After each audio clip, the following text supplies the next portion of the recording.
amin'ny ambasadan'ny la Frantsa kosa tamin'ity androany ity ny ministry ny Atitany sy ny fanapariam-pahefana Andriamatoa Mahafalosolo nandrasana Olivier mazava ho azy ny fiara-miasan'ny firenena roa tontany no vaindondra rata ao anatin'ny dinika indrindra ny sehatra ny fandriam-pahalemana. Zavatra andresana moa mazava loatra dia ny fifaranana ara-diplomatika misy eo amin'ny Madagasikara sy ny Frantsa zay miompana indrindra amin'ny départementa zay adidiko zany. Raha ny resaka azy natao teo moa zany dia niompana indrindra amin'ny tokony sy ny fiara-miasa mazava loatra amin'ny fanatanterahana ny programa mikasika ny fijeram-pahefana. Zay moa zany zavatra ifanresahana foana ombenombieny dia ny fitondrana frantsay moa zany amin'ny alalan'ny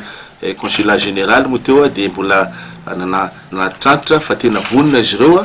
ifanometanana amintsika mba hanatanterahana izany programa nasa mikasika fijeram-pahefana zany. Dia ndresana ihany koa zany moa mikasika ny fandriam-pahalemana satria izy moa zany manana ny tombotsoa arovana ihany koa zany indrindra ho an'ireo teratany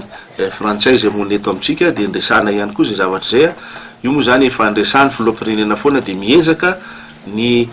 fitondrana ankehitriny zany amin'ny fananana zany hoe gouvernement matanjaka na gouvernement fort zany mba tonga ny Madagasikara tsy vitany hoe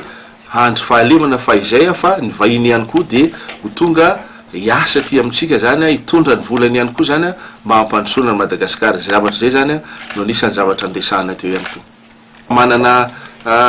Manana rafitra zany mazava eo amin'ny fiara-miasa amin'ny zareo. Misy moa le mission de coopération française rehefa miara-miasa amintsika foana. Zareo koa moa zany dia misy olona zay efa miara-miasa amintsika foana assistant technique fitenenana azy dia efa miara-miasa foana teo amin'ny ministère ny fijeram-pahefana zay mbola miara-miasa ihany koa ministère zay nakambana amin'izao fotoana zao. Everiko fa mahafinaritra zany zay fiara-miasa zay satria araka ny teneniko aminareo zany tsy fotoana zay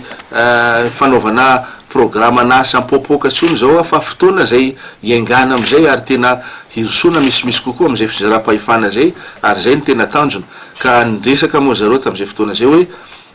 efa misy ny fanampina tokony omena fa miankina amin'ny fanjakana malagasy amin'ny programa manasa zay atolotsika zareo ary zay ny tena mahafinaritra fa efa eo amin'ny mpanomanana zay programa nasa mikasika an'izay fijeram-pahefana zay moa ny ministère amizao fotoana zao satria zava-misy amizao fotoana zao tenenina foana hoe manahirana ny lafiny fandriam-pahalemana ahoana resaka mpitandro filaminana ihany ve na andro masom-pokon'olona ihany ve ny tokony hijera zay fandriam-pahalemana zay moa mahita fa tsy de zay loatra na dia ilaina azy zay zavatra zay fa tsy ampy raha mianina amin'ireo mpitandro filaminana zay manao ny haintso zavatra amin'ny fanatanterahana zay ady amin'ny tsy fandriam-pahalemana zay fa misy ihany koa natao hoe andraikitry ny ataontsika hoe fitondram-panjakana amin'ny alalan'ireny